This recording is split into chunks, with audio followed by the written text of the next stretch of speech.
So hello friend, आज की इस वीडियो में आप लोग को एलसीएम निकालने के लिए सिखाने वाला हूं। तो दोस्तों एलसीएम को हिंदी में लघुत्तम समापवर्तक के नाम से भी जाना जाता है। तो दोस्तों देख सकते हैं आपका क्वेश्चन दिया हुआ है 8, 12 और 16 का हमें एलसीएम ज्ञात करने के लिए बोला गया है। तो दोस्तों यहाँ पर हम सबसे छोटी संख्या से भाग देंगे जो तीनों संख्या को यहाँ पर डिवाइड कर सकते हैं। तो दोस्तों यहाँ पर हम 2 से भाग देते हैं।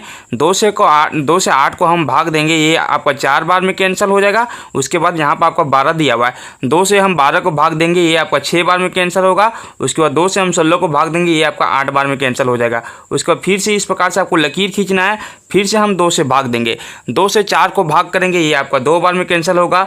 2 से 6 को भाग करेंगे, 3 बार में कैंसिल होगा। उसके बाद 2 से हम 8 को भाग करेंगे, ये आपका 4 बार में कैंसिल हो जाएगा। उसके बाद फिर से हम इस प्रकार से लकीर खींचेंगे और 2 से भाग देंगे। 2 से 2 को भाग देंगे, 1 बार में कैंसिल हो जाएगा। उसके बाद 3 जो है ये 2 से भाग नहीं जाने वाला है, इसलिए यहाँ पर हम 3 के 3 ही उतार देंगे। उसके बाद राइट साइड में यहाँ पर आपको 4 दिया हुआ है, 2 से हम 4 को भाग देंगे, ये 2 बार में कैंसिल हो जाएगा। इस प्रकार से यहाँ पर हो गया। उसके बाद नीचे में यहाँ पर आपको लिखना है एलसीएम।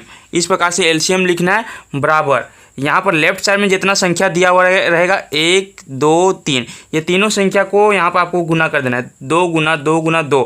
उसके बाद यहाँ पर आपका दिया हुआ है 3 और 2, इन दोनों संख्या को भी यहाँ पर आपको गुना कर देना है, 3 गुना 2। इस प्रकार से यहाँ पर हम लिख देते हैं। उसके बाद यहाँ पर देख सकते हैं 2 गुना 2 4, 4 को हम 2 से गुना करेंगे आएगा 8, 8 को हम 3 से गुना कर देते हैं तो यहाँ पर आएगा आपका 24, और 24 को यहाँ पर लास्ट में हम 2 से गुना कर देंगे तो यहाँ पर आपका आ जाएगा 48। इसका मतलब इस क्वेश्चन का एलसीएम जो है 8, 12 और 16 का एलसीएम जो है वो आपका 48 आंसर निकल कर आ जाएगा इस क्वेश्चन का। उसके बाद दोस्तों यहाँ पर अगला क्वेश्चन को सॉल्व करने वाले हैं। आपका दिया हुआ है देख सकते हैं 12, 18 और 24 का हमें एलसीएम ज्ञात करने के लिए बोला गया है। तो यहाँ पर सबसे छोटी संख्या से भाग देंगे जो तीनों संख्या को यहाँ पर काट दे। तो यहाँ पर हम 2 से भाग देते हैं 12 को, तो ये आपका 6 बार में कैंसिल हो जाएगा। 2 से हम 18 को भाग देंगे, 9 बार में कैंसिल हो जाएगा। उसके बाद 2 से हम 24 को भाग करेंगे, ये आपका 12 बार में कैंसिल हो जाएगा इस प्रकार से। उसके बाद नीचे में इस प्रकार से आपको लकीर खींचना है, फिर हम 2 से भाग देते हैं। 2 से 6 को भाग करेंगे, 3 बार में कैंसिल हो जाएगा। उसके बाद ये 9 के 9 ही उतर जाएगा। उसके बाद यहाँ पर आपका 12 दिया हुआ है, 2 से हम 12 को भाग करेंगे, ये आपका 6 बार में कैंसिल हो जाएगा इस प्रकार से।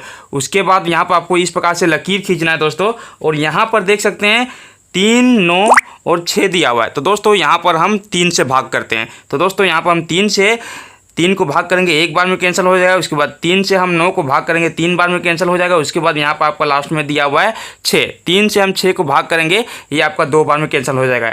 इस प्रकार से यहाँ पर आपका हो गया। उसके बाद अगर आप इन दोनों को काटना चाहते हैं तो 3 से भी भाग दे सकते हैं, उसके बाद 2 से भी भाग दे सकते हैं, या फिर इसी प्रकार से अगर छोड़ देना चाहते हैं तो इस प्रकार से आप छोड़ भी सकते हैं। तो उसके बाद नीचे में यहाँ पर आपको लिखना है एलसीएम बराबर, इस प्रकार से लिख देना है। और लेफ्ट साइड में जितना संख्या दिया हुआ रहेगा 1, 2, 3, ये तीनों संख्या को यहाँ पर आपको इस प्रकार से गुना के रूप में लिख देना है, 2 गुना 2 गुना 3। उसके बाद नीचे में यहाँ पर आपका 3 और 2 दिया हुआ है, इन दोनों संख्या को भी यहाँ पर आपको आपस में इस प्रकार से लिख देना है। उसके बाद दोस्तों यहाँ पर आपको देख सकते हैं दिया हुआ है 2 गुना 2 4, 4 को हम 3 से गुना करेंगे आ जाएगा आपका 12, और 12 को 3 से गुना करेंगे आएगा 36, और 36 को जब आप 2 से गुना कर देते हैं तो यहाँ पर आपका जो है वो आंसर निकल कर आएगा 72। 36 को जब आप 2 से गुना कर देंगे वो आपका 72 निकल कर आ जाएगा।